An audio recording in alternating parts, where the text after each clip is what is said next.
প্রথম আমরা যে খবরের দিকে আজ নজর রাখবো, মন্দির বাজারে সেখানে রীতিমতন আজ সনাতনীদের মহাসমাবেশ এবং এই মহাসমাবেশে সাধু সন্তদের উপস্থিতি যেমন নজরে পড়বে, ঠিক তার পাশাপাশি হিন্দু ঐক্যের বার্তা আরও একবার তুলে ধরা হবে। হিন্দু ঐক্যের বার্তা সমাবেশে থাকবেন কার্তিক মহারাজ।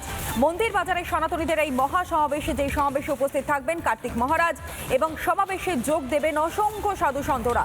গোটা রাজ্যের বিভিন্ন প্রান্ত থেকে আসা সাধু সন্তরা তারা আজকের এই সমাবেশে যোগ দেবেন মন্দির বাজারে, যার প্রস্তুতি ইতিমধ্যেই সারা হয়ে গিয়েছে। সমাবেশে যোগ দেবেন সাধু সন্তরা এবং একই সঙ্গে কার্তিক মহারাজ, তিনি উপস্থিত থাকবেন আজকের এই সমাবেশে। আমরা কথা বলেছিলাম কার্তিক মহারাজের সঙ্গে, কি বলেছেন তিনি শুনুন।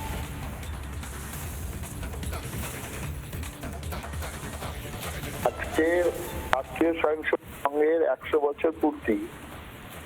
এই পূর্তি উপলক্ষে সারা ভারতবর্ষে 80,000 হিন্দু সম্মেলন, মোটামুটি হিন্দুদের মধ্যে সমবেশতা, হিন্দুদের যে মধ্যে আমাদের যে ভেদাভেদ আছে, কুসংস্কার আছে, দূরীভূত করে হিন্দুদের একতাবদ্ধ হওয়ার জন্য জানা, এবং হিন্দু ধর্মের যে আমরা তার আচার আচরণ বাড়িতে সেগুলোকে পালন করা, এই উদ্দেশ্য নিয়ে আমরা এটা করছি। এখানে তার কিছু কাপড় কম্বল বিতরণ হবে এবং এটা সারা ভারতবর্ষে হচ্ছে। আমি গতকালকে উত্তর 24 পরগনায় ছিলাম, এখানে সেটা হচ্ছে এবং সাধু সন্ন্যাসীরা তাদেরকেও ডাকা হয়েছে, আসবেন, আশীর্বাদ দেবেন, শুভেচ্ছা দেবেন। আমাদের হিন্দু ধর্মের মহত্ব, হিন্দু ধর্মের যে বিশ্বজনীন আদর্শ, সেগুলোকে পুনঃপ্রচার করার জন্য এই সম্মেলনে দেখা হয়েছে। শীতবস্ত্র প্রদান হবে, হিন্দু ঐক্যের বার্তা তুলে ধরা হবে এবং সাধু সন্তদের এই সমাবেশে যার প্রস্তুতিও ইতিমধ্যে সারা হয়ে গিয়েছে। অনেকে উপস্থিত রয়েছেন। পিঙ্কি আমার সহকর্মী এই মুহূর্তে আমার সঙ্গে রয়েছে, এই বিষয়ে আরেকটু বিস্তারিত জানবার চেষ্টা করব। পিঙ্কি, ইতিমধ্যে বহু দূর দূরান্ত থেকে মানুষজন তারা আসতে শুরু করেছেন। সাধু সন্তদের উপস্থিতি আজ নজর কাড়বে নিঃসন্দেহে, কিন্তু বর্তমান সময়ে দাঁড়িয়ে পরিস্থিতি কি রয়েছে একটু দেখাও।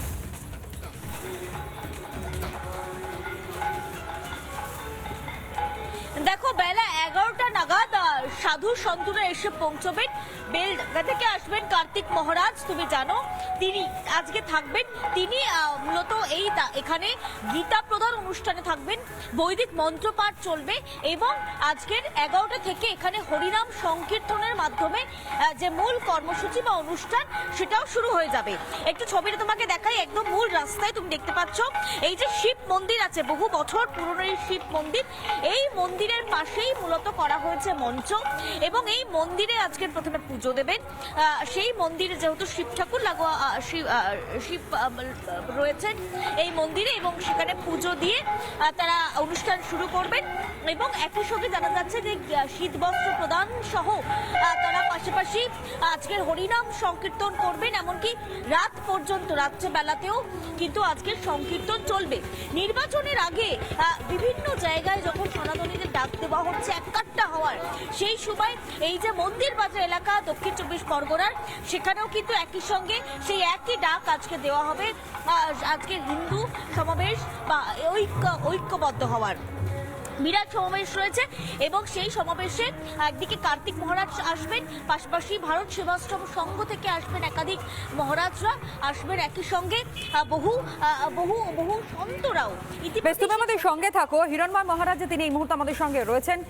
মহারাজ, সব থেকে বড় বিষয় আজকের এই সমাবেশ নিঃসন্দেহে মানুষের নজর কাড়বে, হিন্দু ঐক্যের বার্তা তুলে ধরা হবে এবং পাশাপাশি এই সমাবেশকে ঘিরে আপনাদের যে কর্মসূচি একটু জানবার চেষ্টা করব। দেখুন, আমাদের কর্মযজ্ঞে আমরা সবাই সেই যজ্ঞে উপস্থিত হয়েছি আর বিভিন্ন স্থানে আমরা পুরো বাংলা জুড়ে আমরা এই কর্মযজ্ঞে সবাই আমরা শরিক। তবে এখন এই কর্মযজ্ঞের যে বিশেষ প্রয়োজন, সেই প্রয়োজনটা আমরা অনুভব করেছি। খাদের পাশে আমাদেরকে দাঁড় করিয়ে রাখা হয়েছে, একদম শেষ সীমানা, আমরা খাদের পাশে দাঁড়িয়ে আছি, মানে আমাদেরকে দাঁড় করিয়ে রেখেছে।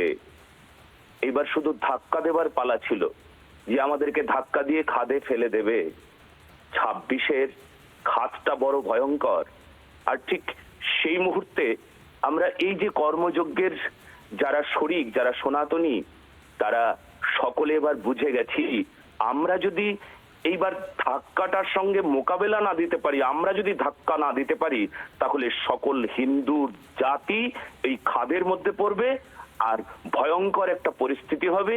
খাদের মধ্যে যারা পড়ে থাকবে তারা হাবুডুবু খাবে, আর আমাদের পশ্চিমবঙ্গটা বাংলাদেশ হয়ে যাবে, দীপুচন্দ্র দাসেরা মরবে।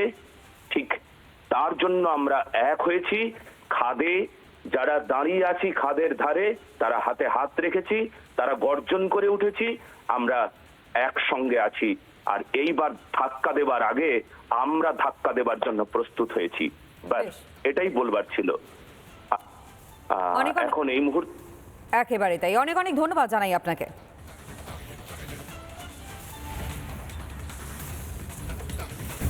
নানা ধরনের কন্টেন্ট দেখার জন্য লাইক করুন, শেয়ার করুন আমাদের ফেসবুক পেজ, সাবস্ক্রাইব করুন আমাদের ইউটিউব চ্যানেল। পাশাপাশি অন্যান্য ব্রেকিং নিউজের জন্য অবশ্যই চোখ রাখুন রিপাবলিক বাংলায়।